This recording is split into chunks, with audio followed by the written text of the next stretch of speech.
en ce qui concerne Total Energy, je me retourne directement vers vous, Albert Anatola, ici. On n'a pas vu, du moins, il n'y a pas eu peut-être ces avertissements comme on a vu avec d'autres acteurs, entre autres français, mais on comprend que la situation, du moins les relations entre la France et ses États, comme elles ne sont plus au beau fixe, ce sont les conséquences effectivement de la détérioration de ces relations. Les entreprises françaises peinent à résister effectivement dans cet espace AES. En fait, il y a deux problématiques de fond. Allez-y. La première problématique de fond est les géopolitiques. Okay. Comme vous le savez, les rapports, les relations désormais exécrables entre l'AES, les pays de l'AES et la France. Oui. Et qui ont pour conséquence la nationalisation, n'est-ce pas, des entreprises stratégiques par l'État de l'AES au profit justement des investisseurs locaux ou d'autres partenaires plus sérieux. Dans le cadre, du moins en ce qui concerne Total Energy, il y a deux problèmes qui se posent. Il y a eu au départ une proposition de relecture des contrats. Oui. C'est à quoi naturellement Total Energy s'est opposé. Du moins, cette société a voulu fixer ses conditionnalités qui n'ont pas évidemment plu aux nouvelles autorités maliennes. Notamment, par exemple, en ce qui concerne la fiscalité. Parce que la plupart des entreprises ou les multinationales étrangères, notamment françaises, sur le continent africain, très souvent sont des très mauvais contribuables.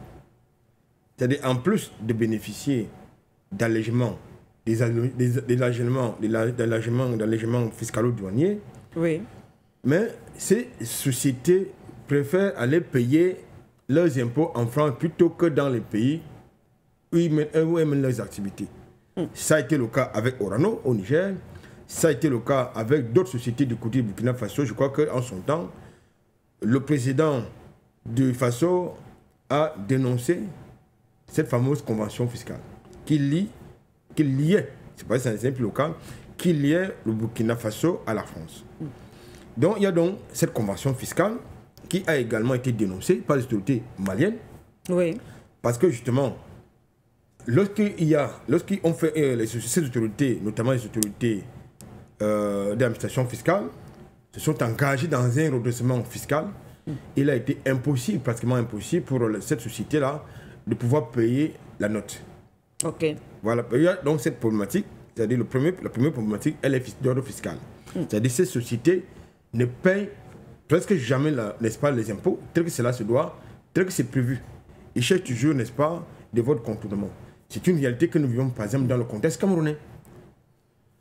La seconde chose, c'était le climat social. Le climat social entre les dirigeants de l'entreprise, de la multinationale, et le personnel. Je crois que c'est environ 1100 personnels. 1100 personnels, c'est beaucoup. Et régulièrement, il y avait, n'est-ce pas, des mouvements sociaux au sein de l'entreprise qui, notamment initiés par le personnel, qui exigeaient de meilleures conditions à la fois de travail et salariales. Oui.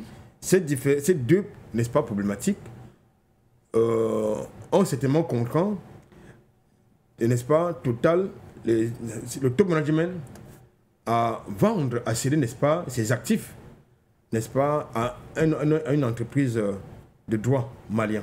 Oui.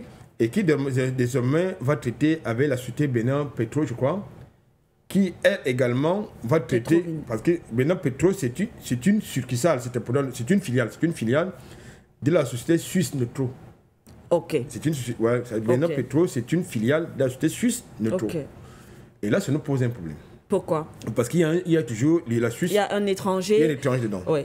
Parce que le principe pour nous, c'est que désormais, c'est nous qui devons exploiter, nous devons nationaliser, n'est-ce pas, nos entreprises, la gestion de nos entreprises, qu'elles soient stratégiques ou pas. C'est nous qui devons pouvoir fixer les prix sur le marché. C'est nous qui devons pouvoir, s'il y a lieu de chercher des partenaires dans l'accompagnement, du moins dans le transfert de technologie, c'est nous qui devons justement chercher ces partenaires pour nous, dans le cadre, dans le sens de l'accompagnement. Alors, dès lors que la Suisse, vous avez une société suisse qui est en back-office, ça également, ça nous pose un problème. Ça nous pose absolument un gros problème.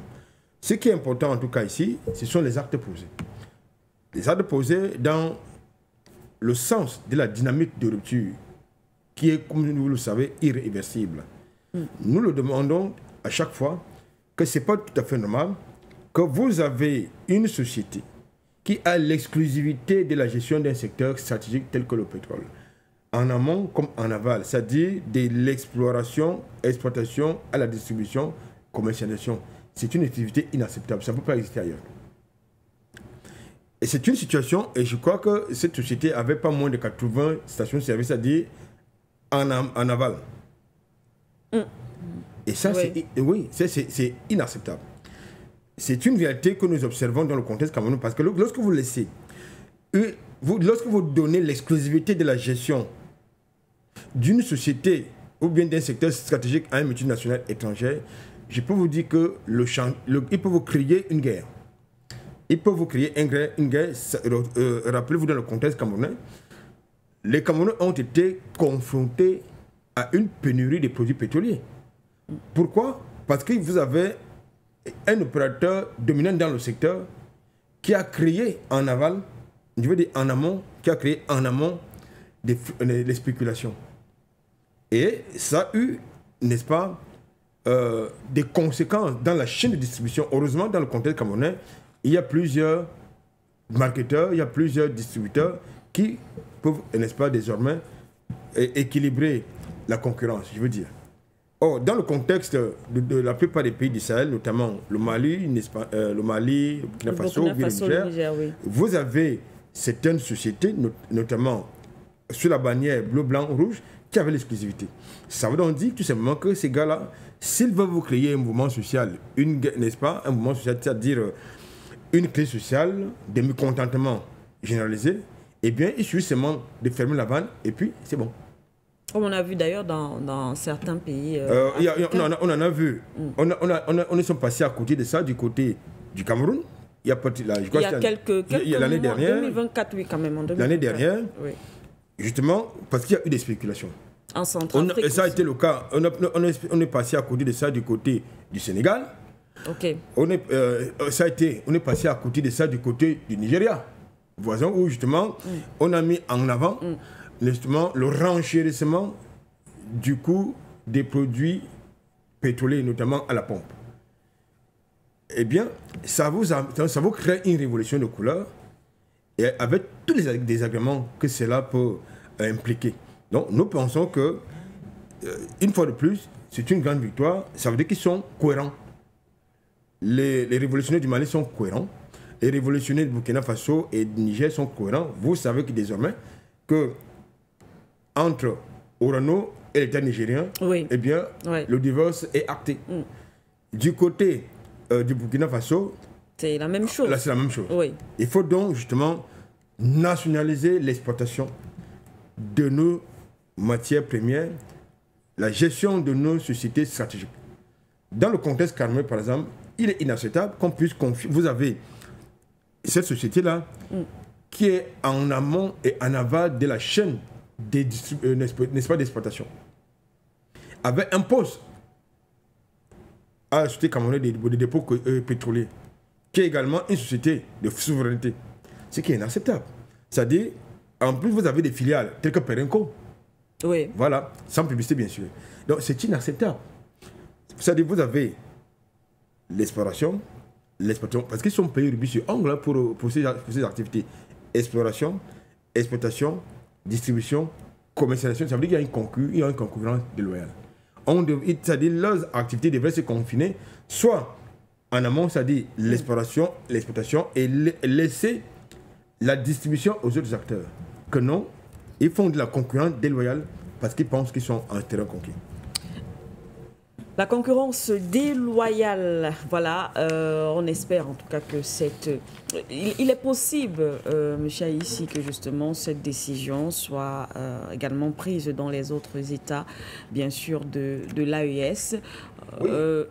Oui. Dans le contexte centrafricain, il y a une société française qui vendait le litre de pétrole pratiquement à 2500, s'il vous plaît. Ok. Et c'est pour cette raison que le président centrafricain a dû revoir la copie de ce contrat. C'est une société française. C'est la même société en tout cas, avec une filiale. Ah. C'est pour ça que vous avez donc deux sociétés camerounaises qui sont là-bas et qui vendent le carburant à un prix plus accessible. Vous connaissez ces sociétés-là, et régulièrement nous les... Voilà. Oui. Nous donnons leur identité sur ce plateau. Donc, vous comprenez que les gars, quand ils sont quelque part, c'est de la surenchère.